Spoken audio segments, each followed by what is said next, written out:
မျိုးသားတို့တိုးပွားရေး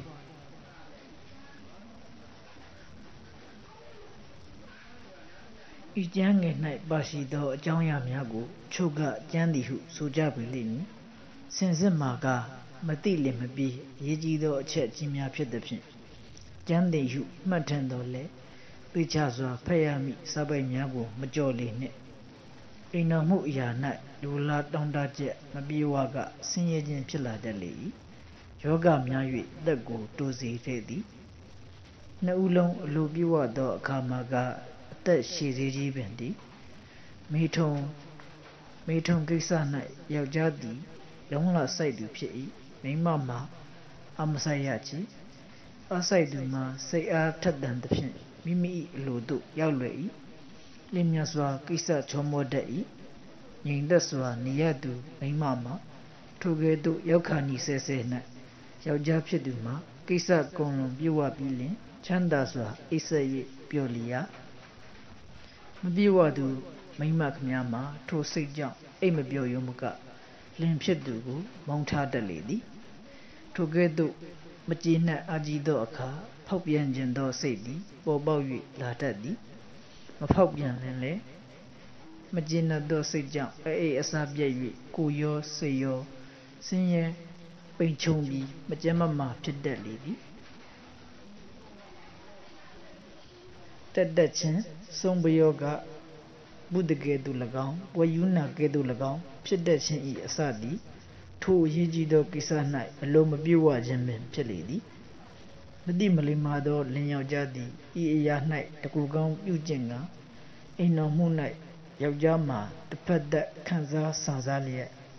မိန်းမများမှာဆင်းရဲဒုက္ခကိုခံခဲ့ကြရသည်အများအဖြစ်တွေ့ကြုံရသောအိမ်တော်တို့အနက်ထိုကဲ့သို့သောတစ်ဖက်သက်တကူကောင်းလင်ယောက်ျားတွေများသဖြင့်ဆင်းရဲညှိုးညင်မရှင်မသာမှောင်ကျ၍နေသောအင်္ဂီယာများစွာရှိ၍သည်အိမ်တော်ပြုပြီးနောက်စိတ်ကျေနပ်လောက်အောင်ရည်ရွယ်ချက်မပြေဝပဲတည်ဆုံးရသောမိန်းမတို့သည်လည်းများစွာရှိကြသည်မိန်းမတစ်ယောက်သည်ယောက်ျားရပြီးသောအခါမိမိ၏အရည်ဖြစ်သူအားကြည်ရဲ့ကြီးတို့ပြောတာတွေဟာဘာမှလည်းမဟုတ်ပါလားအလကားအလုပ်ပါကလားစသဖြင့်ပြောဘူးလေသည်ထိုမိန်းမများ၏လင်ယောက်ျားသည်မတိမလိမ္မာသူဖြစ်သည်ဟုဆိုရပေမည်ထို့သို့မိန်းမများမှာမကြေမနက်မပြေဝသောကြောင့်ပရိသတ်တွေကိုဝင်မဖြစ်နိုင်ဟုမဆိုရချေမိန်းမများမှာအလိုမပြေဝဘဲလျက်ပရိသတ်တွေဖြစ်နိုင်၏ပရိသတ်တွေမှာယောက်ျား၏သွေးနှင့်မိန်းမ၏တအိမ်၌အသင့်ရှိသောတရေဥရောဆက်မိခြင်းကြောင့်ဖြစ်လေရာမိန်းမမှာအလိုပြေဝခြင်းတည်းဟုသောကိစ္စ၏ဆုံးခန်းသို့မရောက်စေကမူတောင့်တသောစိတ်ကြောင့်ပွင့်၍နေသောတအိမ်ကယောက်ျား၏သွေးကိုခံယူပြီးလင်အတွင်း၌ရှိသောတရေဥနှင့်ရောဆက်သဖြင့်တရေကိုဖြစ်မြောက်စေလေသည်ထိုကဲ့သို့မလိမ္မာသောယောက်ျားနှင့်ပေါင်းဖက်ရသဖြင့်အလိုပြေဝအောင်ခံစားရခြင်းမရှိဘဲလျက်ဝင်လေးသည့်အခါဇနီးတဲ့ခမ၏စိတ်မှာအဘယ်များလောက်ဆက်ဆုပ်မုန်းထားမိကိုစင်ကြင်သိနိုင်လေသည်အခါများစွာမိမသည်မတာကြီးညဉ့်ညင်စိတ်ညစ်ရုံမျှမကမဖိနိုင်မလိမ့်နိုင်ဖြစ်ကကြိတ်၍ပင်မျက်ရည်ကျတတ်လေရာလင်ဖြစ်သူကိုလည်းဖွင့်၍မပြောရရှာသဖြင့်အထွန်လဲခံရပြီးလင်မ၏နှိပ်စက်ခြင်းကိုခံရတတ်လေသည်တင်းဘာမကြည်နဲ့เสียလို့တလဲကျုပ်မှာဒီနေ့လုံးပင်ပင်ပန်းပန်းရှာရကျွံခံရပါတယ်လက်ဝတ်လက်စားအပြည့်အစုံနဲ့ပါအဝတ်ချိုးငဲ့ရသလားအစားမှာချိုးငဲ့ရသလားတင်းဘာမကြည်မကြာဘာမတာမကြည်စရာရှိတယ်လေကျုပ်ကိုတမင်သက်သက်နှောက်ယှက်တဲ့မင်းမယုတ်ပါပဲစသဖြင့်မိမအပေါ်မှာအပြစ်ကိုပုံ၍ချလိုက်လေသည်တို့ဖြစ်လေရာအထင်ကြီးနှင့်ကရင်ကြီးပေါ်၌အိမ်မိရှာသူဇနီးတဲ့ခမမှာအထင်ကြီးရခြင်း၏အကျိုးကိုမခံစားရအပြူဖြစ်စဉ်ကတွေးတော်သမျှမှန်ဆစိတ်ကူးကြိတ်ကြိတ်ပြီးယူခဲ့ရသမျှတွေဟာထူခဲ့တာမဟုတ်ပါကလားဘာမဟုတ်ညာမဟုတ်နဲ့ငကူကလိုမနေမိလို့အပြူကြီးပြက်ယုံရှိပါကလား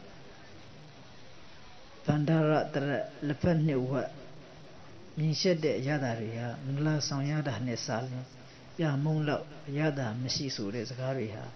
Lagazagari Bagala, Tua Yada, Kahawa, Oza Dine Leula, Surezagaria, Ubon Nyam Dilu Yora Tamaye, Maji, Lenyuma Dimesure. Tingaza Siaro Piaji Zagale, Adobe Mabagala, Sadafin, Pulum Nimilu, Goyi Reli, so this Galu, Goyi of Yadafin. Jujomea Piwi, Niyadi Edwema, Mayani sat John the Mahudo, Zaga Muya, Lena, Lengua the Mamia, Majida di Mayaboma, Tobaga, Sibiabi, Nissan Budelia. Sibyadu Mayachoma Kapiakaya Togu baby, a matan, Pianui, Yajin Dose, Boba Lada lady, Topilia, Nabi Nedudo, Luwa Chinigo, Mademi, Swangong Kanzaga, Naunawa Jinebi, Loga Nibando, Kajaya, Ijansa Onai Bashido, Chahu the Miago, Melehinzeve, Tadine Pachampi, Tumia do Inam Piku, Chinladu. Yoga Chinladu Yodo, Joyatan Hagedu Pisibe. A sakan Ugavin, a dear cha, that did knowledge and pit. A food and no chinyago, Lahada Mfisi ya, Lampon Yala Yabi Cham. Logana Inovigendi, Yiji Zone P. Shedendo Ayana, Shellune, Senior Day. Did no Chajimiago, Madiga, Iwadi, Yene to love him. Yene Badawi, Zondia Madibe, Timia Mingala Bujendi Lamba Madido, Rodon Higu, Mount Nema, Dwadi net to the pin, Luca season with Makanza Yayonuka,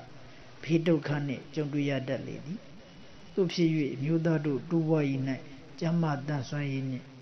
Yesong Saint Donga, Matemawa, Lengu Biadigu, a Bisochiga. Sunyangu Biadu are Yang Tong Mune, Soswe the Gedu Shifu Shilia Gay Yidin Jingo, Brana Matabe, Yudaru Duwai Jama Yigu, Myogoga, Mayagu, a tea lenshi the laya chimney, Chibija Shoga Mani, Seninia Jama do Durunai, Maako, Aidin, Aliana Lamama, Don Lamashi. Chilon le Majama Hutiami, Nedole Nido 80, in a neba, Pionia Chin, Mapilady, Shajaru Ingama, Nago Apin, Yoi Dingy, Donama the Damia, Alea Shili, Nago Nidapin, Yoi, Dwejalia Shili, Taja do Aka, Maui Ladi, Alea Chalama, Kundalama do down, Yoi, a Yimba night, Shabat, and Nangy Bowie Jidei. Chunjem Yale, Sina lady. Mimam Yama, a Bianashi do Nakan, Lamba, the A, who she lady. Nakama, a Jiangi, Namushi lady. Lacan Abin, Clodo Rico, a Tango, a Sile she lady. Nakama, where the pediche, a layer the Shalom Pei, Bonapagu, Qualite do Aka, a Bien Nakam Yama, a Grin Nakam Yabon. Kawi nei Kalido Rico, a Damogu, a sea who codi, a count a city, Nakan eat a bow by night. Nakan Napa Tisani do Nead she eat, to a city, Yoja Inga eat a pia, Ugon eat the Bomio dine a ladu pidi. Lanjang Lambama, the Indo Yai, Yoja Inga, Lomba Liane, Bamana and Nat Jema. Tunyi Dewi, Cholama, Kunalama, Nashi, the night son the lady, the Indi, one layer daughter and she, a Tema, Jumia net, Sign Sweat Hadalu, a Jomia net, Sign Sway Tadi, Levema, Upper Nashidi, Nagunima, Tabai night, Ganapia, Lama Quakan, Shidi. I'll leave him by the shoe, account မှာ၍အတွင်း၌တင်ငွေသောအာယုံကြောများစွာရှိလေသည်အောက်ပိုင်းအဝသည်အပြစ်မှလမ်းကြောင်းပေါက်နှင့်ဆက်၍နေလေသည် ovaries ခေါ်ဥအိမ်မှာနှစ်ခုရှိ၏တအိမ်အထက်ထိုဥအိမ်များသည်တစ်ဖက်တစ်ချက်မှာတည်နေကြသည်၎င်းတို့တရံမှာတင်းငယ်၍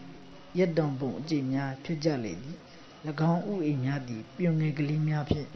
တအိမ်နှင့်ဆက်လျက်ရှိ၏၎င်းပြုံများကိုဖလိုယန်ပြုံများဟုခေါ်သည်အဋ္ဌိလိန်ပုဋ္ဌိလိန်ရှိခြင်း၏အကြီးဆုံးသောရည်ရွယ်ချက်သည်ပေါက်ပွားခြင်း၏အတွက်ဖြစ်၏သပင်တရိษံလူဤသုံးဥမှာဤအရာ၌တဘာဝချင်းတူညီလေသည်ပေါင်းဖက်ခြင်းဖြစ်ပွားများခြင်းဖြစ်ရသည်အသက်ဟုသည်များသည်ဥကအစ၏ထိုဥမှာအပေါ်မှဖြစ်သောစပန်းခေါ်သောတုတ်နှင့်တွေ့မှသာလျှင်အသက်ကိုဖြစ်စေနိုင်သည်မိမိဘာသာဥတ္တကအသက်မဖြစ်နိုင်ချေထိုတုတ်သည်ဩဇာတတ်ဖြစ်၏ဥသည်မျိုးဖြစ်လေသည်တပည့်များမှလည်းဥရှိ၏ပန်းများ၌ကြည်လင်ဝတ်မုံသည်တုတ်နှင့်တူလေသည်မိမများမှာအမွှေးအမြင်လွမ်းဥစ္စာအရွယ်၌ဥသည်ဆောက်၍ပေါ်လေ၏သို့တော်လည်းဒေသအလျော်စွာ10နှစ်နှင့်15-16နှစ်ဆက်ကြား၌၎င်းဥများဖြစ်ပေါ်တတ်လေသည်အိန္ဒိယတိုင်းသူများမှာအများအားဖြင့်12နှစ်အရွယ်၌စ၍ပေါ်တတ်လေသည်ထိုအရွယ်ကစ၍တရေတဲသောအခါ၌ဒုတိုက်သောအခါများမှတပါနှစ်ပေါင်း30ခန့်တိုင်အောင်28ရက်လင်တရင်ခက်ထိုဥများဖြစ်ပေါ်တတ်လေသည်ထိုဥများရသောအခါအဆိုပါပြုံများဖြင့်တအိမ်သို့ဆင်းကြသည်ဆင်းသောအချိန်မှာ28ရက်လင်တစ်ကြိမ်ဖြစ်၏ထိုအခါရာသီသွေးဆင်းလေသည်ထိုရာသီသွေးများသည်ဥများကိုဥအိမ်များမှတအိမ်သို့ပို့ဆောင်သောသွေးများဖြစ်လျာခါဆင်းလင်9ရက်ခန့်ကြာလေသည်ဥများတအိမ်သို့ရောက်သောအခါတနင်္ဂနွေ2ပတ်လောက်နေ၏ထို့နောက်တတိမဖြစ်လင်အပြင်သို့တက်ရောက်ကြလေသည်ထိုဥများတအိမ်သို့ဆင်းလာသောအချိန်နှင့်အပြင်သို့တက်ရောက်သောအချိန်ဆက်ကြားယောက်ျား၏တုတ်သွေးနှင့်တွေ့လင်တတိဖြစ်လေသည်ယောက်ျား၏တုတ်ရည်သည်ဝေးခေါ်အိတ်၌စ၍ဖြစ်၏ထိုတုတ်သွေး၌တုတ်ကောင်ပေါင်းထောင်သောများစွာရှိရာအကောင်များစွာသောတုတ်ကောင်များ၌တစ်ကောင်နှင့်တစ်ကောင်ဥများတစ်ကောင်ကောင်နှင့်ဥများတွေ့လင်တတိဖြစ်လေသည်တုတ်ကောင်များမှာမှန်ဘလူးနှင့်ကြီးမှမြင်နိုင်သည်ထိုတုတ်ကောင်တို့သည်ကျက်ဥအကာရည်နှင့်တူသော prostate ခေါ်အရည်နှင့်ရော၍နေသည်ထိုအရည်မှာယောက်ျားအင်္ဂါကိုပတ်လျက်ရှိသောလက်စွပ်ကြီးနှင့်တူသောဂလန်းခေါ်အကျိတ်မှထွက်လေသည်ထိုအကျိတ်အနီး၌အိတ်ငယ်တစ်ခုရှိသည်ထိုအိတ်ငယ်ထဲသို့အရည်များစုဝင်ကြပြီးလျှင်သုံးဝင်ရန်အသင့်ရှိကြသည်ဝိဇေမှလာသောပြွန်ချောင်းများဖြင့်တုတ်သည်ထိုအိတ်ငယ်ထဲသို့ဝင်ရောက်လေသည်ထိုနှင့်မှပေါင်းတင်ကြ၍တုတ်သည်တအိမ်သို့ဝင်ရောက်ရာ၌တုတ်ကောင်နှင့်ဥပေါင်းတင်ကတရေဖြစ်ရလေသည်တိရစ္ဆာန်များ၌တအိမ်တွင်ဥရှိမှသာအမသည်အဖိုဤနှီးနှောခြင်းကိုခံ၏သို့မဟုတ်လျှင်မျက်စံကြလေသည်လူမှမူထိုကဲ့သို့မဟုတ်အခါမရွေးချေတိရစ္ဆာန်အမှမှမူတအိမ်၌ဥအသင့်မရှိကသာနာစိတ်ကင်းပြောက်သည်လိုနေလေသည်ချို့သောမိမများမှာရာသီလာပြီးသာအချိန်ခါ၌တိတိတသာတောင့်တတတ်၏ထိုအခါ၌တအိမ်အတွင်းဥများရှိနေတတ်လေသည်အလွန်အကျူးမဟုတ်သောမိထုံကိစ္စသည်နှစ်ဦးစလုံးမှာကြားမာခြင်းကိုဖြစ်စေ၏ထိုကိစ္စသည်စားခြင်းတောက်ခြင်းနှင့်မခြားနာချေစီးစနစ်မကျမာယွန်းကျူးလွန်သောအခါ၌အန္တရာယ်ကိုဖြစ်စေသဖြင့်ဤကျမ်းကိုရေးခြင်းဖြစ်သည်ပေါင်းတင်ခြင်း၌အထူးအရေးကြီးသောအချက်သည်အလင်းမလို့တင်ခြင်းလောမကြီးတင်ခြင်းဖြစ်လေသည်အများအပြားယောက်ျားများသည်စိတ်ကိုချုပ်တီးခြင်းမပြုအစာကိုမြင်သောကြားလိုကျင့်တတ်လေရာများစွာမှားယွင်းလေသည်ပေါင်းတင်ခြင်းပြုလို့သောအခါယောက်ျား၏အင်္ဂါမှာထကြွတမာ၍လာ၏မိမများမှလည်းထို့အတူဖြစ်စေသည်သို့မဟုတ်ချေကကျိုးရုပ်တတ်လေသည်ယောက်ျားအင်္ဂါမှာပြောင်းလဲရန်လက်ကူလျင်မြ၏မိမများမှာထိုကဲ့သို့မဟုတ်တတ်ချေဤအချက်ကြီးကိုအထူးသတိပြုမှအိ အိမ်အောင်ကြီးဒုက္ခကိုခံစားရ၏မိမများမှာအတွင်း၌ယောက်ျားကဲ့သို့ထကြွဝရောင်ခြင်းဖြစ်၏ထိုကဲ့သို့ဝရောင်ထကြွခြင်းသည်စိတ်ပေါ်ပေါက်ခြင်းဤအမှတ်ဖြစ်လေသည်တိုးတော်လေယောက်ျားများကဲ့သို့လင်းမြန်ခြင်းမရှိမိနစ်အတော်ကြာစောင့်ဆိုင်မှထိုကဲ့သို့ဖြစ်တတ်လေသည်တခါတရံနိုင်ဝက်ကြာတတ်လေသည်ငကိုကမှအလွန်စိတ်တန်၍နေလင်မူကားစောင့်ရမလို့လင်းမြန်ထကြွပြောင်းလဲလေသည်စိတ်ပေါ်ပေါက်သည့်အခါနှစ်ယောက်စလုံးမှာဆွဆူခြင်းဖြစ်၏ထိုအရေးမှရည်ကြီးဖြစ်လေရာလွာလာခြင်းကိစ္စချောမောစေခြင်းအလို့ငါတဘာဝဤဖန်တီးခြင်းတစ်မျိုးဖြစ်လေသည်မိမများမှာထိုအခါအတွင်းသားများနုညံ့ထကြွလျက်အလိုလျောက်ပွင့်ကျလာလေသည်ကဲ၍မိမများ၌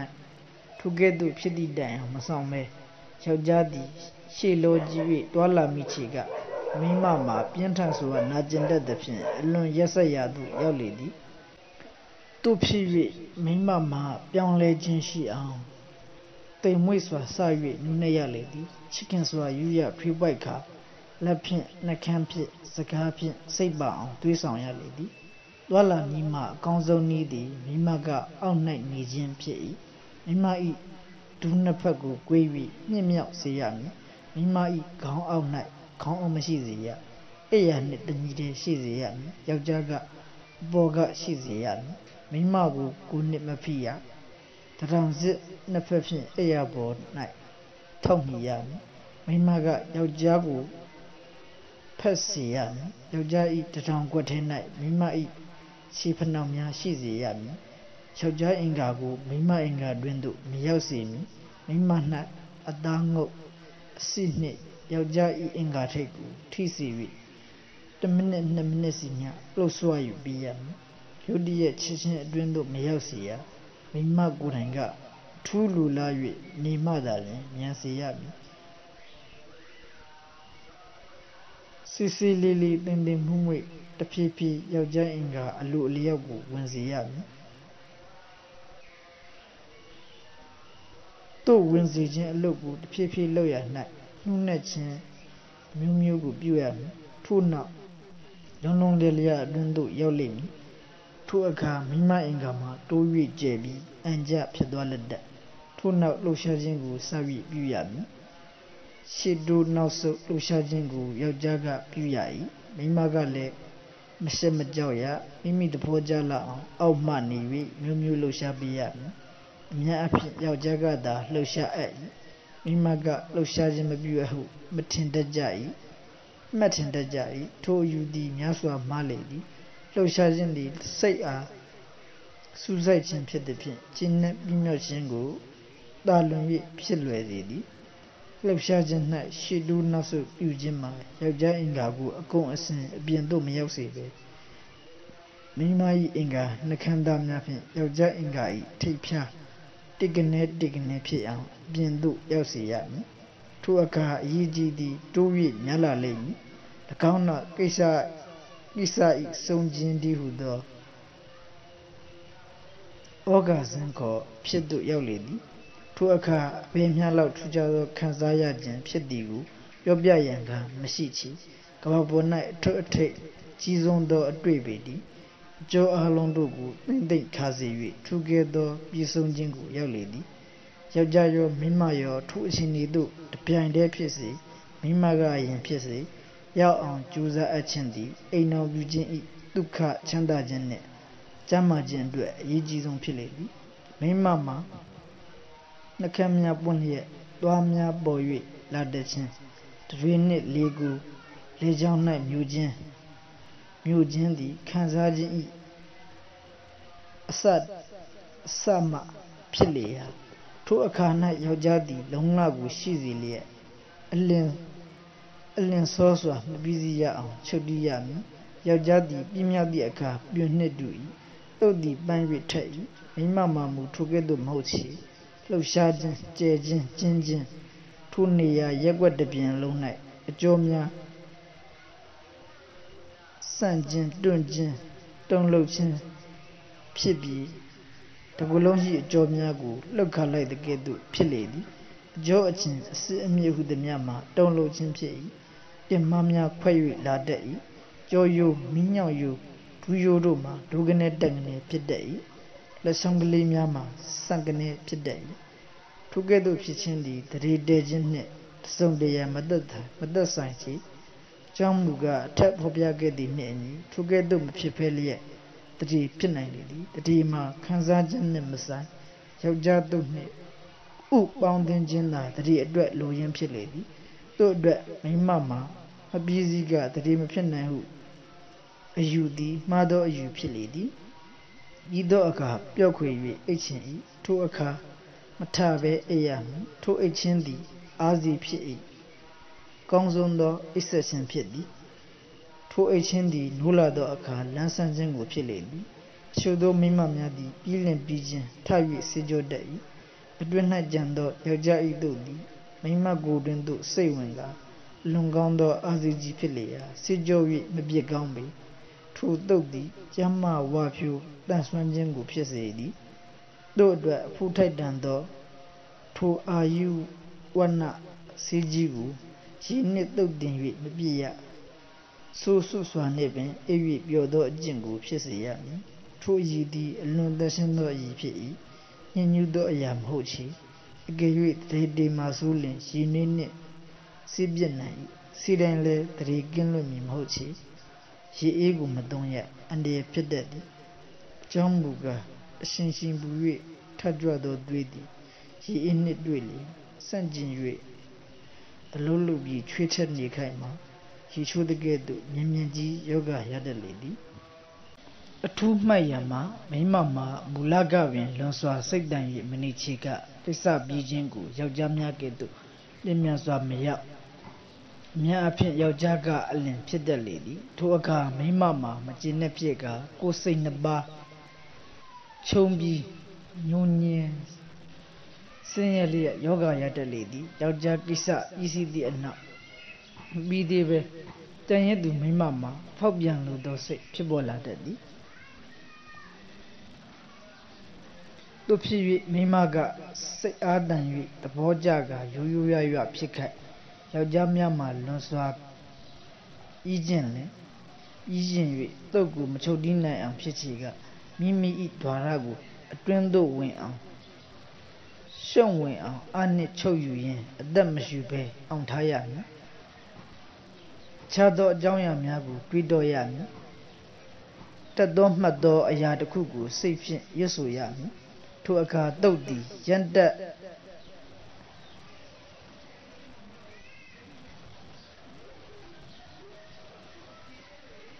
တန်ရက်ခါဆိုင်ပြီးမိမအလူပြည့်အောင်ဖြစ်နိုင်လိမ့်မည်ထိုကဲ့သို့တုတ်ကိုချုပ်တီးသောအခါမိမ၏မျက်နှာကိုမကြည့်နှင့်အကြောင်းမူကားမျက်နှာတစ်စုံတစ်ရာပြောင်းလဲပုံမှာယောက်ျား၏စိတ်ကိုလျင်မြန်စေနိုင်သောတတ္တိရှိလေသည်တို့ဖြစ်၍ယောက်ျားများသည်မိမိတို့၏တုတ်ကိုအမြန်စေရအောင်ချုပ်တီးနိုင်သောအလေးကျင့်ကိုရအောင်ကြိုးစားရန်ရည်ကြီးလေသည်အိမ်မပြောစားမဝင်ညူရက်စေနီယာခေါ်စေယောဂကိုယောဂမျိုးမှာမိမမျိုးမှာဖြစ်တတ်လေသည်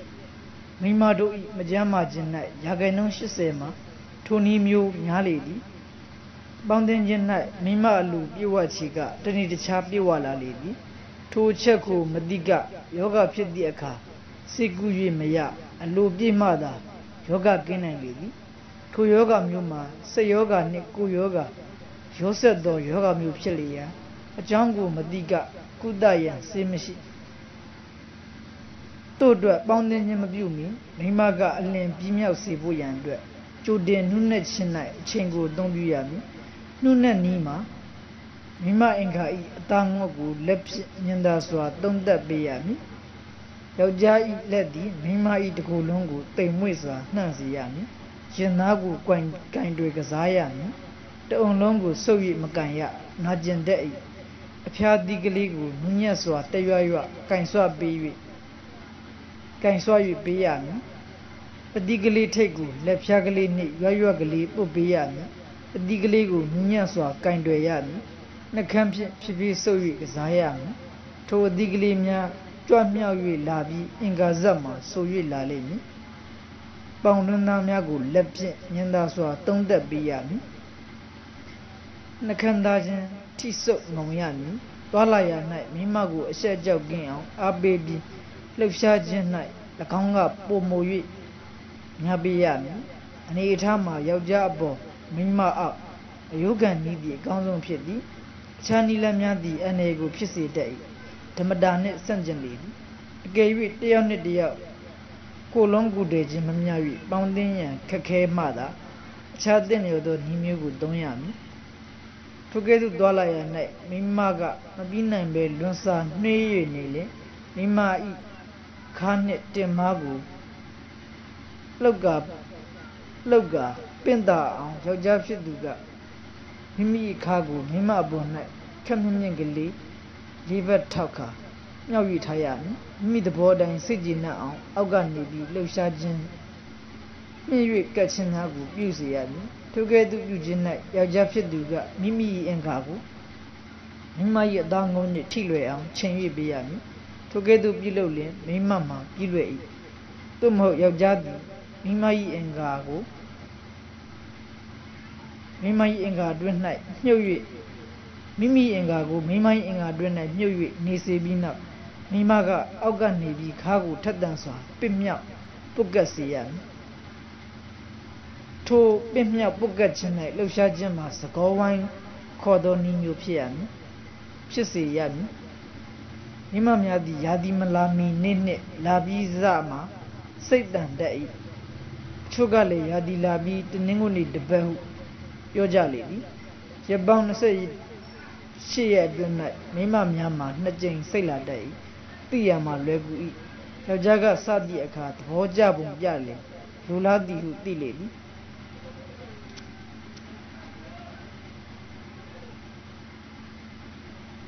ထိုအခါမျိုး၌သွားလာလျင်မိမမှာစိတ်ကြည်နက်လွယ်၏နှစ်ဦးနှစ်ဖက်စိတ်ပျော်ရွှင်ချမ်းမြေ့မွေ့လျော်၏နှစ်ဦးနှစ်ဝကျမ်းမာခြင်းကိုဖြစ်စေသောစေနီနှင့်တူသည့်အခါထူးအခါမြတ်ပေသည်ချို့သောသူများမှာတုတ်သွေးကိုထိနိုင်သောအာမရှိတုတ်ကျဲပြီးလွယ်တတ်လေရာမိမများမှာများစွာမကျေနပ်ဖြစ်ရ၏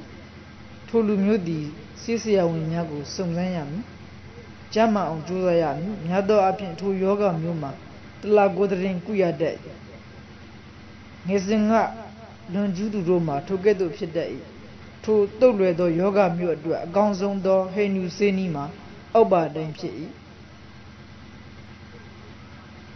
ည၌သွတ်လွတ်သောယောဂအကျဲတု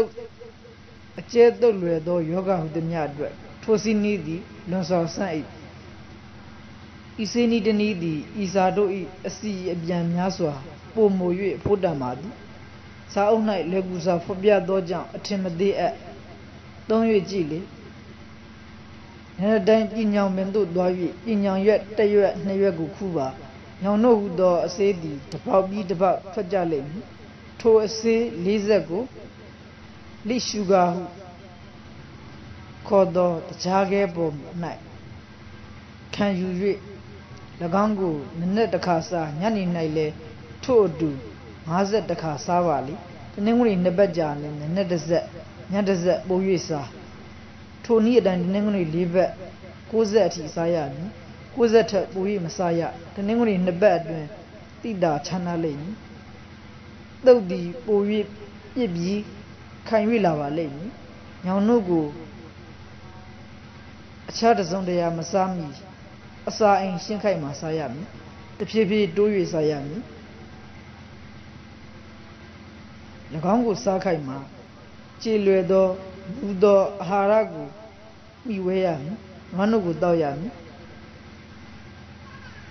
မူဆက်မွေးကြိုင်သော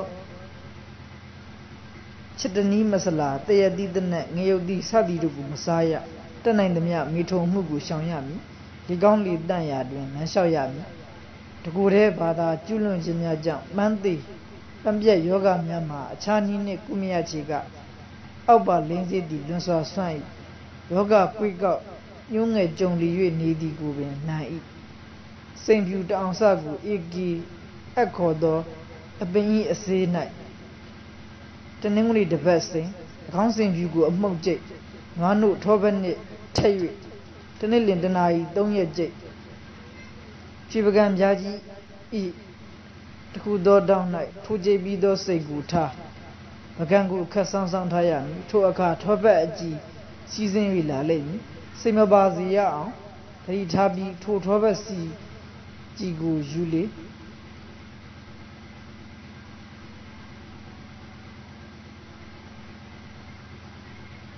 Donga nido a car. Donga nido a car, 2 a sit. Tigrango, 2 Tobas in a jail, 2 Sego Donima, Lagown Lazy, in a set, Tizan, Yaja Ingagu, Layami, a Danu do Tegu, Simati on the Liviami. 2 now, Ingagu, Quenya, never don't net baby, a boga, would tell you it Bayami. Nasalina, when the Jane, 2 near dine, Lando you but Hayami. Don't you need Choya, neither a Puglinia, Tabola lane, Tudole Najan Yamsiba, 2 now, say you the Jane, Tavi Lendoba, 2 Leno Jima, no so be the pity, 2 now, Naya Donya Sabi, Toba you net Lendo Yami, Lagan Igi Kodo Bema, Classy and Pivi, a Toyabu Kabalin, do a time attack a Anajin. We go Nijimia, Lagan Ladu. Swando Simiago, Posabi, then where you don't remember, told you, don't kind we were done, no say you, Toka can you, Yamendo Madualuvaga, Posabi Dago, then when I body. Enga ding agent at the Etura Baladona, Libon de Bonkara, Etura Napio Miga, Libon de Bongora, Karo Libon de Bongora, Etura Damiana, Nassikaran, the Longsa. Tosha Varalu, Pivi, Agonji at Lungai Ori e bro mini, Grand Nasa Libon de Bo, Sori e Glisiri Fos Nagara, Etrafu Damiana Dagara, Etrafu Napio Miga, Libon de Bongora, Etra Gandave Indiga, Libon de Bongora. The Longsa, the Nitchin Adwa Lenzimia, Tincha Gassian, meaning Donze, Purese Acid Tiggeran, Patrolada, the Ansa Lenze, Tincha Gandari, Libon de Bongora, she lay Ansa Origalon, Muyonte. Lazy Anedo Aka Inga in night Puyan, Pro Payo Segara Ilio Reason Gassi Dongra Ilisino bit Nemini Patrola di Nigra Gono Bandi Anagent do Lazy Nugli Nesiba Grandonze Subraina Lin, the bone, the bone gran, Pudenia Abia, Segran, the 9 lane chagran, or the wine tanazi, Natran.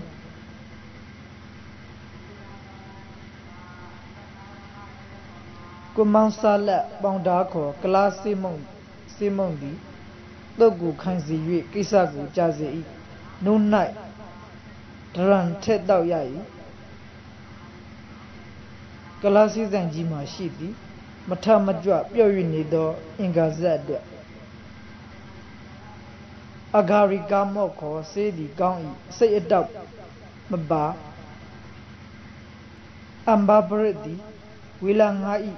Doma Pedi, Lun Swandi, Food Dandy Akina Jako, Sema, say Bobola Zi. Obviously, though lazy fiddy, Ingama Lema, Jesse Miyama, Dolu yoga. Domatina do yoga do Gongi, Teo Murangu, a cannot 20 Italian, Segu, 2 Jazzy, Agule Fisedi, မြူဖာလူတန်းအားနည်း၍နောက်ဖေးသွားရ၌တုတ်လူထွက်ခြင်း၎င်းသည်ကုလစ်အိတ်ထရက်အရသာစီမှာ50တစ်နှစ်3ချိန်4ချိန်များများတောက်လင်ကာမစိတ်ကိုပျောက်စေ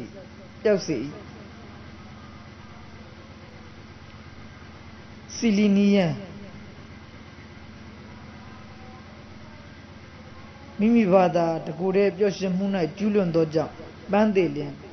၎င်းစင်းလုံးကိုနည်းနည်းတစ်ကြိမ်ညတစ်ကြိမ်တောက်ရမည်ထိုဆေးမှာဟိုမီယိုပါတီဆေးဖြစ်၍တသမနံပါတ်များနှင့်အသုံးပြုရလေသည်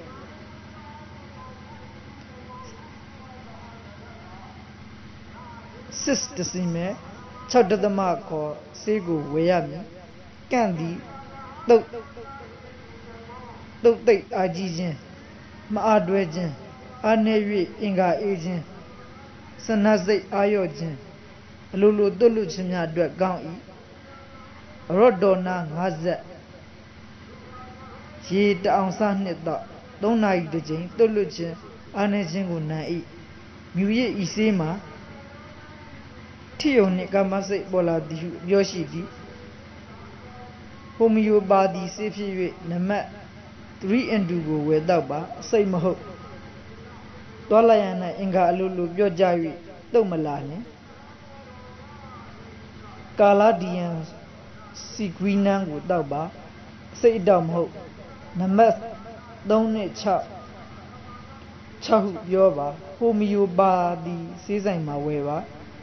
ဟိုမီယိုပါတီခေါ်ဒီမှာဆေးအတက်တစ်မျိုးဖြစ်သည်၎င်းဆေးဆိုင်မျိုးတွေရကုန်မှာရှိသည်အိန္ဒိယမှာလည်းရှိသည်အာဇီပန်းသီယောဂနှင့်ဆိုင်သောစေစသည့်စေအမျိုးအရေးအတွက်ဖော်ဆက်နည်းတွေများစွာရှိကြလေရာ၎င်းတို့ကိုကာမနှင့်ဆိုင်သောကြံအမျိုးမျိုးတို့မှထုတ်နှုတ်စုဆောင်းရမည်ဆိုလျှင်ညွန်စွာများပြားနိုင်လေသည်သို့တော်လည်းထိုတော်နှင့်အာဇီအမျိုးမျိုးတို့အနက်အချို့မှာအဟုတ်တကယ်လူကိုကြမ်းမှစီ၍အင်အားကိုဖြစ်စေနိုင်တော်လဲများစွာသောထို့သောအာဇီတို့မှာအဟုတ်တကယ်အားကိုဖြစ်စေသည်မဟုတ်လှုပ်ရှားခြင်းဖြစ်ုံမျှစွ၍ပေးသောစီးများဖြစ်လျာရှင်မြတ်စွာဆွဲ၍သုံးသောအခါအားကိုရုပ်စေ၍တန်တိယောဂမှစ၍ခြားကာမနှင့်ဆိုင်သောယောဂမျိုးမျိုးကိုဖြစ်စေတတ်သောကြောင့်ဆင်ခြင်အပ်လာပေသည်အကောင်းဆုံးအာဇီများမှာကျမ်းမာခြင်းကိုဖြစ်စေသောကိုယ်လက်အင်္ဂါလှုပ်ရှားခြင်းနှင့်အစာကြွေလေ၍အသွေးအသားကိုဖြစ်စေလျက်အလေးချိန်ကိုတိုးစေသောအာဟာရအစားအစာများနှင့်အစာကဲ့သို့စွမ်းသောဆေးများဖြစ်လေသည်အဟုတ်တကယ်မကျမ်းမာပဲအာဇင်မဟုတ်သည့်ရွာဆေးများကိုမိဝဲကကာမကိုလွန်စွာလိုက်စားသူတို့မှာအသက်တိုရာတိုကြောင်းဖြစ်လေသည်ညဆသောငရေသူတို့အနက်မိမိ၏လုံလာဖြင့်တုတ်ကိုသုံးဖြုံးသူတို့မှာထိုလေးသည်မြင့်ကြလင်နည်းရန်ခက်ခဲသောကြောင့်အင်အားကိုရုပ်စေ၍အိုလွယ်စေသောထိုလေးကိုနုပြင်းစဉ်ကပြအောင်သို့မဟုတ်စ၍လေးရအောင်တတိပြုရှောင်ကျင်ရန်ကြိုးစားရမည်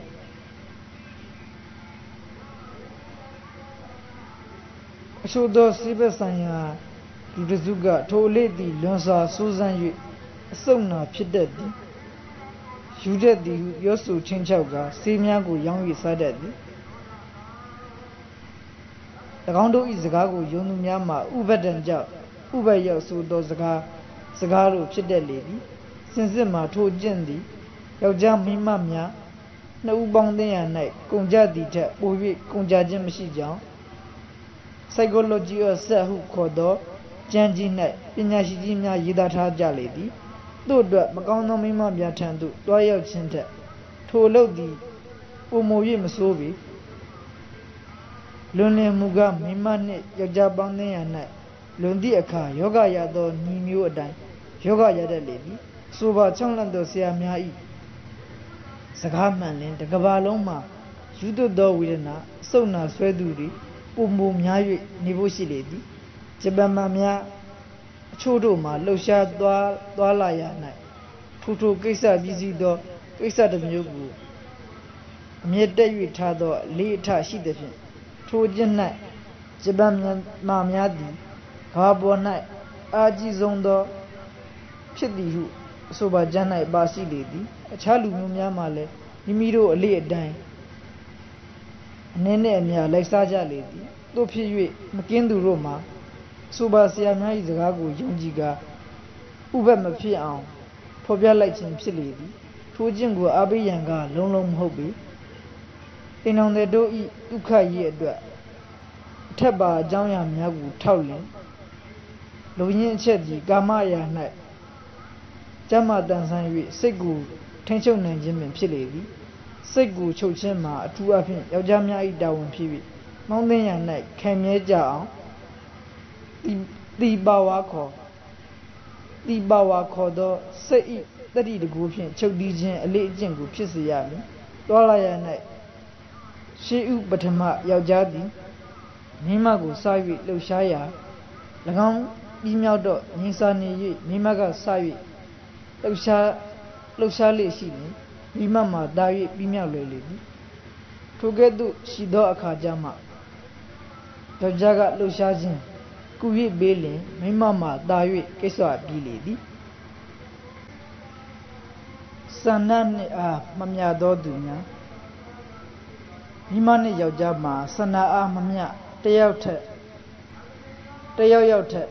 အလိုအစမတန်ပုံမအားကြီးကဆင်းရဲခြင်းဖြစ်တတ်ပေသည်ယောက်ျားကအစမတန်ပိုခြင်းသို့မဟုတ်မိမကအစမတန်ပိုခြင်းဖြစ်တတ်လျာမိမကပိုလင်တာ၍ခက်လေသည်ဒီနေ့6ကြိမ်သွားလာခြင်းသည်မလွန်သောဓမ္မတာဖြစ်အပ်ဟုသောအာရာဂွန်ဘုရင်မှအမင်းရှိကြောင်းနှင့်အင်္ဂလိပ်ခေါ်ကာမကျမ်းဆရာကြီးပြောလေသည်ထိုမိမမျိုးမှာယောက်ျားပေါင်း20လောက်ရှိမှသာမုဆိုးမဖြစ်မှလွတ်ဖို့ရှိလေသည်ကာမအရာ၌ယောက်ျားသည်မိမလောက်ဓမ္မခံနိုင်ချေအကြောင်းမူကားယောက်ျားမှာမိမနှင့်မတူသွားတိုင်းပြီးမြောက်တတ်လေသည်ဤသည့်အခါတုတ်သည်အပြင်သို့ရောက်၍အာယုရော၍မိမမှာအပြင်သို့မရောက်သဖြင့်အပြည့်လေသည်မိမကအာနှင့်လင်ယောက်ျားအလိုကို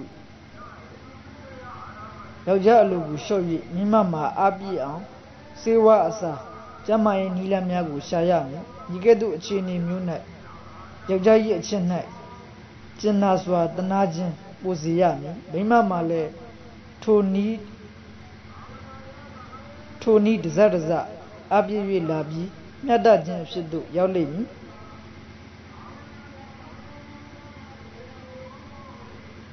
အကယ်၍မိမမှာအစမတန်အာကြည့်လင်ယောက်ျားသည်အင်္ဂါချင်းဆက်ပြီးနောက်လှုပ်ရှားခြင်းကိုမသုံးဘဲငြိမ်သက်စွာနေလျက်အခြားတစ်စုံတစ်ရာသို့စိတ်အာရုံကိုပြောင်း၍ထားရမည်ထိုအခိုက်မိမကမိမိဘာသာလှုပ်ရှားပြီးစီးအောင်ကြိုးစားရမည်ထိုကဲ့သို့ပြုသည့်အခါယောက်ျားမှာမပြီးမြောက်ပဲမိမမှာသာပြီးမြောက်လိမ့်မည်ထိုနည်းမျိုးကိုချူးကြံသို့မိသောတွာလာခြင်းဟုခေါ်သည်ပရိသန္တိတေရှိသည့်အခါပေါင်းသင်းခြင်းမပြုအပ်ဟုမှတ်ထင်ခြင်းသည်မှား၏ချို့သောမိမများမှာထိုအခါ၌စိတ်ထားကြခြင်းပုံမအကြီး၍ပြင်းပြလွယ်ကြလေသည်တို့ဖြစ်၍ပေါင်းသင်းကောင်း၏သို့တော်လည်းအချိန်မများရစေပေါင်းသင်းရာ၌လည်းအာနှင့်ဖြစ်ခဲ့ခြင်းစည်းဆက်ခြင်းလွန်စွာထိခိုက်ခြင်းမရှိစေရအောင်တတိပြုရမည်ထိုအခါမျိုး၌ယောက်ျားကအပေါ်မှနေလျင်မိမကိစ္စကိုပြီးမြောက်သည့်အခါစိတ်ကိုမချုပ်နိုင်ပဲအောက်ကနေပြီးတအားမြောက်၍ကတ်တက်လေရာအန္တရာယ်ဖြစ်တတ်လေသည်သို့အတွက်မိမကအောက်ကနေ၍၎င်း၏တင်မာများအောက်အိယာပေါ်တွင်ယောက်ျား၏တင်ပစွန်ကိုထား၍သွားရမည်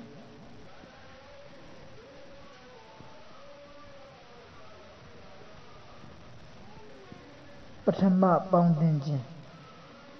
လျာများကစားပထမအချိန်သည်လွန်စွာရေးကြည့်၏မိမနှင့်ယောက်ျားသည်ပေါင်းသင်းခြင်းမပြုမီတယောက်နှင့်တယောက်လွန်စွာရင်းနှီးယဉ်ကျေး၍အရှက်အကြောက်ကင်းလျက်တယောက်ကိုတယောက်ဖုံးလွှမ်းခြင်းမရှိဘဲအလင်းမြင့်နေကြရ၍ရဲနှင့်အောင်လေ့ကျင့်ပေးရမည်မိမအလိုမရှိသေးသမျှပေါင်းသင်းခြင်းမပြုအပ်ပြီးမိမအလိုရှိလာအောင်ထပ်၌ဖော်ပြခဲ့သောနည်းအတိုင်းနှီးနှောရမည်မိမပြိုများမှာ ကာကွယ်သောအမိရှိ၏အမိမရှိသောကြောင့်လည်းအပြုံမစစ်ဟုမဆိုနိုင်ကြမတော်တဆရချွရ၌ဖြစ်စေဝင်လေးတစ်ခုခုကိုချီမာခြင်းကြောင့်ဖြစ်စေအမိပြည့်၍နေပြီးဖြစ်နိုင်သည်ထိုအမိရှိလျင်အမိကိုတစ်ဖြည်းဖြည်းပြတ်အောင်ပြုရမည်ထိုအမိသည်အချို့မှာခံမြဲတတ်၏မပြုတ်ဘဲအရန်သွားလာလျင်ပြင်းထန်စွာနာကျင်တတ်လေသည်အချို့စိတ်ငယ်သောမိမများမှာတစ်ကြိမ်နာကျင်ပြီးနောက်တစ်ကြိမ်ကြောက်လျက်ထိုအရာတွင်ဘယ်အခါမှမခံစားသင့်သလောက်မခံစားနိုင်အောင်ကြောက်ရွံ့၍နေတတ်လေသည်သွားလာစဉ်၌ယောက်ျားသည်မိမအင်္ဂါထိတ်နှင့်အမေးကိုတိထိ၍ထားရမည်မိမကထိုအမေးပြက်လောက်ရုံမျှတစအားနှင့်လှုပ်ခါတွန်းကပ်၍ပြရမည်ထိုကဲ့သို့လှုပ်၍မှမရနိုင်အောင်ခိုင်မာ၍နေချေကမိမဆရာဝန်တယောက်ထံ၍သွား၍အမေးကိုဖြတ်ရမည်အင်္ဂါမမျှခြင်းအခါများစွာယောက်ျား၏အင်္ဂါသည်အစမတန်ရှိလျား၍တွာလာရ၌အလွန်မိကမိမ၏အတွင်းအင်္ဂါတိတ်များမှကြီးစွာချွတ်ယွင်း၍ပျက်စီးစေလျက်အန္တရာယ်ဖြစ်စေတတ်၏ထိုအခါများ၌ယောက်ျားသည်အပေါ်မှမနေရမိမိလက်ဝဲနဘေးပေါ်၌ခက်ဆောင်းပက်လက်မကြတကြနေ၍မိမဘက်သို့မျက်နှာကိုထားရမည်လက်ဝဲခြေကိုကွေး၍မိမိကိုယ်နှင့်45ဒီဂရီခန့်ရှိသောဓာတ်ကိုဖြစ်စေဒုကိုလည်းထိုဒီဂရီမျှပမာကွေးရထားရမည်မိမကညာဘက်နဘေးပေါ်တွင်စောင်း၍မိမိယောက်ျားတင်မကိုယောက်ျား၏လက်ဝဲပေါင်အကွေးပေါ်သို့ရောက်စေရမည်ထိုအခါယောက်ျား၏လက်ဝဲခြေသည်မိမ၏တင်မကိုခု၍ထားသလိုဖြစ်လိမ့်မည်မိမ၏လက်ကြားခြေကိုယောက်ျား၏ခြေကြားသို့ရောက်စေရမည်မိမ၏လက်ဝဲခြေကိုယောက်ျား၏လက်ကြားခြေပေါ်သို့ရောက်စေရမည်မိမ၏လက်ဝဲလက်ကိုယောက်ျား၏လက်မောင်းအောက်၎င်း၏ကိုယ်ပေါ်၌တင်ထားစေရမည်ယောက်ျား၏လက်ဝဲလက်မောင်းဖြင့်မိမ၏ခါကိုအောက်ကနေပတ်စေရမည်ယောက်ျား၏လက်ယာလက်မှာမိမ၏တကူလုံးပေါ်၌လှုပ်ရှားသွားလာခြင်းသလိုလွတ်လပ်စွာသွားလာလှုပ်ရှားခွင့်ရစေရမည်ထိုနည်းဖြင့်ယောက်ျားမှလည်းဝင်လေးခြင်းမောခြင်းမရှိဘဲတာရှိနေနိုင်၍မိမမှလည်းချမ်းသာစွာနှင့်အင်္ဂါနှစ်ခုမှာကောင်းစွာတွေ့ထိနိုင်လေသည်ဤကဲ့သို့နေခြင်း၌လှုပ်ရှားခြင်းကိုလွတ်လပ်စွာပြုနိုင်သူမှာမိမဖြစ်၍မိမိသဘောအကျိုက်ကိုကြည်ကြည်နက်နက်ဖြစ်မြောက်အောင်ဆွမ်းဆောင်နိုင်လေသည်ယောက်ျားမှလည်းအနေလွယ်သူသဖြင့်ကောင်းစွာကျင့်တတ်နိုင်လေသည်ပြည့်မြောက်သောအခါ၌လည်းအင်္ဂါချင်းပဲနည်းနည်းထိကဲ့နိုင်လေသည်မိမ၏အတွင်းအင်္ဂါတအင်ကိုလည်းပျက်စီးအောင်ထိခိုက်ခြင်းမဖြစ်နိုင်စေအချို့သောယောက်ျားများမှာအင်္ဂါတူ၍သေးငယ်၏ထိုအခါမိမမှာပကြေနက်เสียဖြစ်လေသည်သို့တော်လည်းကလီဒေါရစ်ခေါ်အသားငုတ်ကိုသာထိခိုက်ဖြစ်အောင်ချင်းရည်၍အမှုကိုပြုရ၏အောင်သင်းခြင်းမပြုမီချင်းကိုပုံမော်၍ဆဲကမိမကိုလှူရှားခြင်းပိုအောင်နှက်ရ၏အသားငုတ်သည်အတွေ့အရာ၌လူရင်းဖြစ်သည်ဟုမှတ်လေအကယ်၍ထို့သို့မှနေရာမကျလျင်ပင်လေရေမြုပ်နုနုကိုဒိုင်ယာမီတာထုတ်ချင်းကပ်ပမာဏ3လက်မရှိသောဥပုံဖြစ်အောင်အစွန်းအစများကိုကက်ကြီးနှင့်ညှက်၍လုံးရမည်2မိနစ်လောက်ရေတန့်မှ၎င်းပင်လေရေမြုပ်ကိုစိမ်လေထို့နောက်ရေကိုညှက်သုံးမွေးလိုနှုလာလိမ့်မည်၎င်းကိုမိမအင်္ဂါအတွင်းရောက်နိုင်သလောက်ရောက်အောင်သွန်းထားလေထိုအခါတအိမ်ဝကိုပိတ်ကာ၍ထားသလိုဖြစ်လိမ့်မည်ထို့နောက်တွာလာသည့်အခါယောက်ျားအင်္ဂါထိတ်သည်ပင်လေရေမြုပ်ကိုစောင့်မိ၍၎င်းပင်လေရေမြုပ်ကတဖန်တအိမ်နံရံအဝများကိုတိုးဝေးလိမ့်မည်ထိုအခါမိမမှာရိုးတွာလာသည့်ချက်များစွာသာ၍ထူးကဲသောအတွေ့ကိုခံစားရလျက်လျင်မြန်စွာပြည့်မြောက်ခြင်းဖြစ်သို့ရောက်၍အထူးကျဉ်းပ်ပါလိမ့်မည်ထိုနည်းဖြင့်ပြည်သူတွေကိုလည်းတားမြစ်ကာကွယ်ခြင်းတစ်မျိုးဖြစ်နိုင်လေသည်ပင်လေရေမြုပ်ဆိုသည်မှာပ ပရင်ဆရာများပုံသွင်းရန်အသုံးပြုသောအရာမျိုးမဟုတ်စပွန်ခေါ်ပျော့သောအရာဖြစ်သည်မှတ်ရန်အချက်ကလေးများနှင်းငွေတစ်ပတ်လျင်2 ကြိမ် 3 ကြိမ်ထက်ပုံမသွားလာအပ်သို့တော်လည်းအင်အားသာပဓာနဖြစ်သည်ရာသီသွေးအသွားရက်ပြီးခါစားသည်မိမများ၌အထူးစိတ်ကြည်နှင့်စေလေ၍ပရိသန်တွေကိုဖြစ်စေလွယ်၏တရေမဖြစ်စေလိုလင်ရာသီတစ်ကြိမ်နှင့်တစ်ကြိမ်ထိဆက်ကြားအလေလောက်မှကောင်း၏အချိန်မှနည်းနည်းစောစောနှင့်နေ့လည်ချိန်သည်နေ့ဦးရန်အချိန်ထက်ပိုမို၍ကောင်းလေသည်သို့တော်လည်းဘယ်အချိန်ဘယ်အခါမှဖြစ်စေအစာအိမ်၌အစာလေး၍မနေစေရမောပန်းခိုက်မဖြစ်စေရကိစ္စပြီးရင်အိပ်ဖို့ရန်အချိန်လည်းရှိစေရမည်ပရိသန်နေတားမြစ်ခြင်းအတွက်